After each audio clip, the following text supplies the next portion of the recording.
कक्षा 12वीं के सभी विद्यार्थी हो, बिल्कुल भी चिंता मत करिए। 4 जनवरी का आपका भूगोल का एकदम रियल पेपर यहाँ पर आ चुका है। पूरा पेपर देखिए, पूरा पेपर का सॉल्यूशन आज मैं आपको दूंगा। टोटल जो प्रश्न आपके रहेंगे, देखिए इसका पहले का आ जाएगा असम। इनमें से कौन सा एक तृतीय क्रियाकलाप है? तृतीय के अंतर्गत आता है व्यापार, धंधा पानी, ठीक है।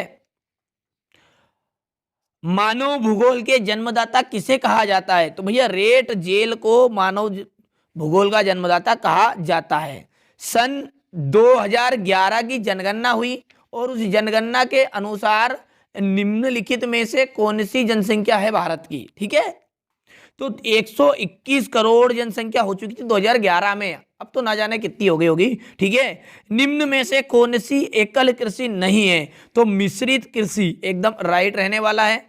चलिए इसके बाद में क्वेश्चन नंबर 2 की यदि बात करें तो उसमें है रिक्त स्थान।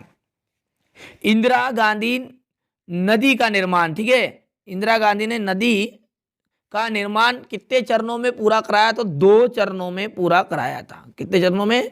2 चरणों में पूरा कराया था। देखिए मैं इसको सही लिख देता हूं यहाँ पर, नदी, ठीक है।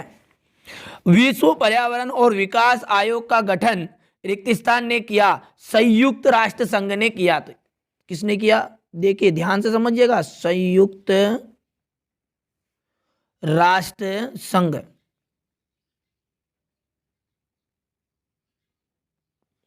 विश्व में जनसंख्या की दृष्टि से भारत का कौन सा स्थान है?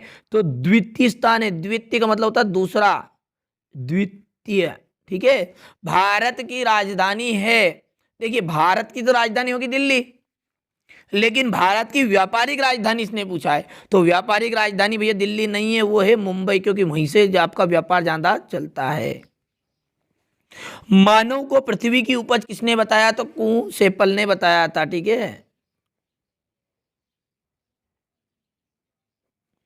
चलिए चाय सर्वाधिक किस राज्य में पाई जाती है? तो चाय जो पाई जाती है वो पाई जाती है असम में।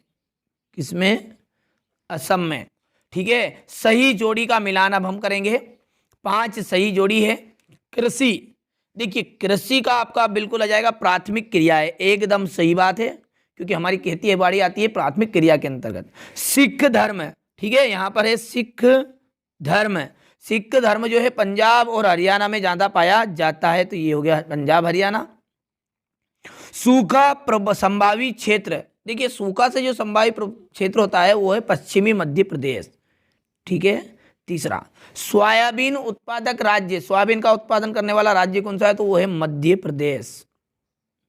सबसे लंबी गैस पाइपलाइन, सबसे लंबी जो गैस पाइपलाइन है वो है हजारी विजयपुर जगदीशपुर। तो यहाँ पर ये अंतिम जो है आपका ये 5वां हो जाएगा, ठीक है भैया। चलिए अब है आपकी अगला प्रश्न जो है वो है एक वाक्य में उत्तर के नाम से है। चलिए ध्यान से समझते हैं उसे भी। देखिए व्यवहारवादी भूगोल का संबंध किस सार्वजनिक विषय से है? व्यवहारवादी, ठीक है, तो मनोविज्ञान से।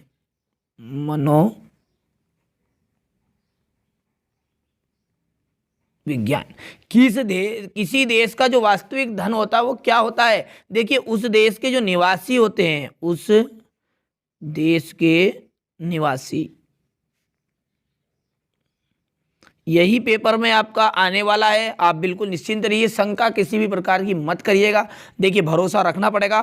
भारत में किसी क्षेत्र में, किस क्षेत्र में जल की मांग सबसे अधिक है? तो देखिए सिंचाई के क्षेत्र में, तो कृषि हेतु सिंचाई में, कृषि हेतु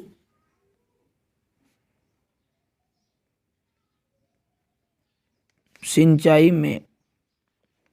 मानव विकास का उद्देश्य बताइए? तो मानव विकास का उद्देश्य जो है वो है जीवन की गुणवत्ता में सुधार करना।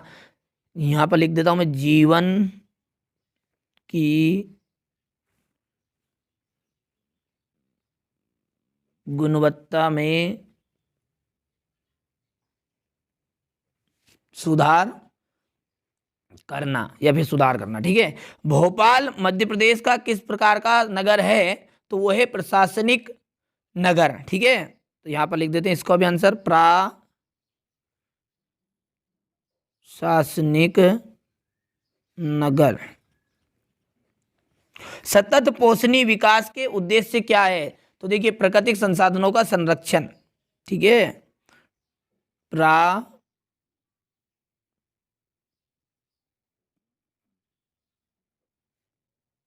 प्राकृतिक संसाधनों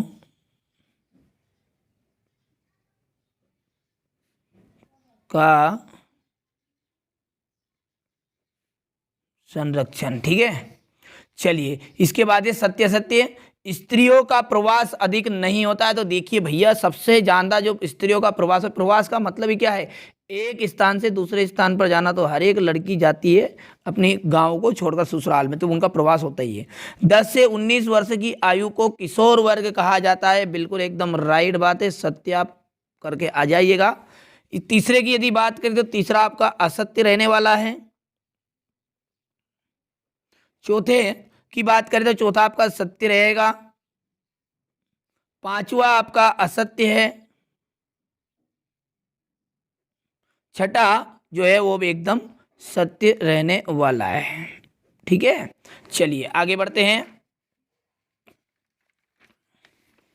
यहां पर देखिए क्वेश्चन नंबर 6, भौतिक तथा सांस्कृतिक पर्यावरण के कोई दो तत्व लिखिए। नवनिश्चयवाद क्या है लिखिए। सहकारी कृषि किसे कहते हैं, ट्रक कृषि किसे कहा जाता है, जनसंख्या संगठन से क्या आशय है। यही प्रश्न आपके एग्जाम हॉल में आपको देखने को मिलेंगे, आप विश्वास रखिएगा। और एक महत्वपूर्ण सूचना मैं आपको दे दूं, यदि आप चाहते हैं कि वार्षिक परीक्षा का एकदम रियल पेपर, ठीक है, रियल पेपर, किसी को 1 रुपया शुल्क देने की जरूरत नहीं, मैं आपको फ्री में, एकदम फ्री में आपको पूरा पेपर उपलब्ध कराऊंगा वार्षिक परीक्षाओं का भी, ठीक है। तो चैनल को केवल सब्सक्राइब करना, उसके अलावा कुछ नहीं करना, नोटिफिकेशन ऑन करके रखिएगा ताकि जैसे कोई का वीडियो डलता है तो आप तक सूचना मिल जाती है, ठीक है। तो यही पेपर में आएंगे। सेट बी भी आप कंप्लीट करेगा, सेट बी का वीडियो भी आपको वीडियो इस डिस्क्रिप्शन में मिल जाएगा इस वीडियो की, ठीक है।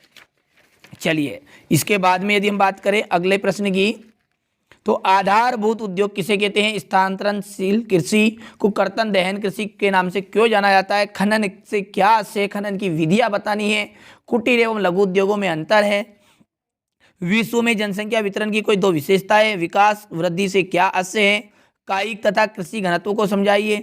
भारत में जनसंख्या वृद्धि को सीमित रखने के उपाय। भंडार कितने प्रकार के होते हैं, संक्षेप में बताना है। अंतर्राष्ट्रीय व्यापार क्या है लिखिए। भारतीय कृषि की 3 समस्याएं लिखना है। नियोजन से हुए विकास को समझाना है। कुटीर एवं लघु उद्योग में कोई 3 अंतर, ठीक है। इसके बाद में इंदिरा गांधी नहर कमान क्षेत्र का वर्णन करना है। और क्वेश्चन नंबर ये रहा आपका 19, ठीक है। यहां से स्क्रीनशॉट लीजिए। और अंतिम जो प्रश्न है वो आपका रहेगा क्वेश्चन नंबर 20, 5 नंबर का रहने वाला है। बढ़िया से आप स्क्रीनशॉट लीजिए, क्योंकि